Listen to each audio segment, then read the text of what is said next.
Sir, if we could start by you telling us your name. Marvin Niswonger, And where were you born, sir? Oran, Missouri. Missourian born and raised, is that right? No, I only lived there till I was 8 years old. Oh, is that right? And now you're back here in Missouri, huh? No, I never left Missouri. Oh, okay. I moved into Cape County, and I've been in Cape County the rest of my life, except when I was in service. How old are you today? Today, 92. Good for you. That's terrific. In 1942, were you drafted or did you enlist? I enlisted. And why did you do that? I had two brothers in service. I felt that I couldn't let them be going into service and me stay home. And I was married, and so I went and enlisted in the Air Force. Enlisted in the Air Force. And you were lucky enough to make it into the Air Force. A lot of guys didn't make it in. Yes. They had some difficult examinations and physical requirements, didn't they? Yes. Where did you do your basic training? Big Spring, Texas. And where did you go after basic? Went to Madison, Wisconsin for radio school. Ah. So you became a radio operator? Yes. Was that Morse Code? Yes. Another difficult school. About half of those guys dropped out, couldn't hear it. Yes. Did you pick up that Morse Code pretty quickly? Well, I picked it up pretty quickly, but the handicap for me was I had to do it longhand, take it down. And some of the other guys could still, I had typing in high school, but I'd forgotten it. And they typed it. When they typed it, it was easy for them to get their 16 words a minute. Very hard to write that fast, isn't it? Pretty hard.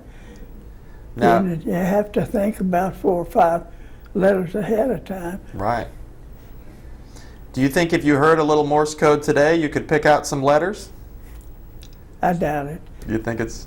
SOS, I got. I'll bet you'd know that one, yeah. Now, where did you go after that school? Overseas. Do you remember where you shipped out from? New York. From New York? And where did you go to? North Africa, around North Africa. Do you remember that first trip over? Was that a long trip? Yeah, a lot terrible. And it was across the North Atlantic. And the Germans had all kinds of submarines around there. And we was in a convoy that was pretty well protected. And we never had no casualty. And so we landed into Oran, okay. Good for you. Did you stay there in North Africa for most of your time overseas, or did you move around a little bit? No, I moved from Oran over to Algiers. And I was in Algiers 14 months. And that's when Rommel was being driven out, and we was giving air support to him, our forces, to drive him out of North Africa. Is there a particular day that stands out in your mind from that time?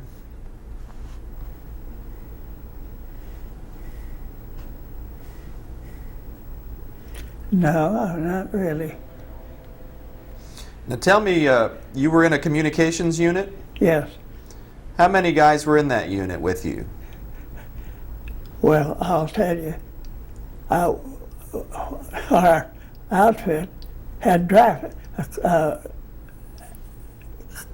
call for recruits, for 40 recruits. They got 140 recruits instead of 40. Well, we were overabundant, nothing to do. So after I sat there, we played softball, and the lieutenant on us, he played first base on my team, and I told him, I said, I'd been sitting around, nothing doing nothing. I said, can't you think of something for me to do here? The time will never pass. And he said, well, can you drive a Jeep? I said, I've drove a car ever since I was 14 years old. And so I said, I can drive a Jeep or anything else nearly. So they put me in transportation. That's a pretty good assignment, isn't it? Yeah. Yeah, to be a driver. Yes. Did you end up driving officers, or did you drive trucks? I drove officers. Mm-hmm. First I drove a major, and he was my appointment. And then when we left to go to Italy, well, he was disappointed in his assignment, and he went back, he hadn't put enough pull, and he got out of the overseas job and went back in the States. But when we got to Italy then, I had a colonel that was a commander of our unit, and so I drove for him. Was he a good leader, the colonel? Oh, great. Name was Rome, Colonel Rome. And he was good to me. Was he? Yeah. And the men respected him? Pardon? Most of the men respected him? Oh, yes, Mm-hmm. yes. And then we was in Italy. We landed at Salerno, went on and stayed there about 3 months, and then went up to Italy to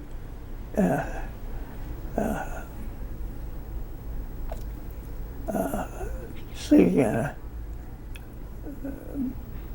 all the way up to, first we went up by Rome, and in our camp there, and I was in Rome a whole lot.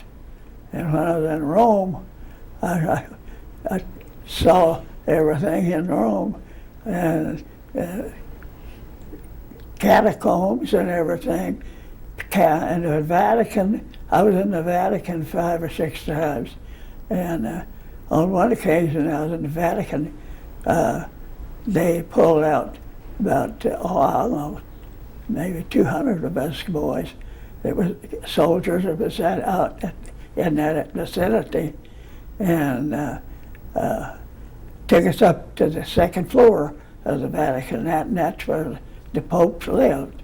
And Pope, and they told us to stay there and get on each side. It's a big room, and they put us on each side of the room, divided us, and a little bit, there came 4 guys carrying the Pope down through the middle of us in his big chair, and he was reaching out and patting us on the head. He reached out and patted me on the head and said, "God bless you, son." And that was quite a thing for me. And but I enjoyed Rome. But then we were stationed mostly at Florence, Italy, there when I was there. Was there a lot of damage in Florence and Rome from bombing raids from the war? Not in Rome or not in Florence. They both looked pretty good? They were pretty good. So they were spared from some of those bombs, I guess. Pardon? They were spared from some of the worst of the bombing. Yes. Rome was spared. You couldn't see any damage in Rome. The Vatican was just intact, Mm-hmm. and but alongside was a lot of damage. Yeah. Do you remember where you were when Germany surrendered? He'll never forget that. I was in a camp to go over, to get on a boat and go over for the invasion of Japan. Aha. And when we about 8 days shipping out for Japan.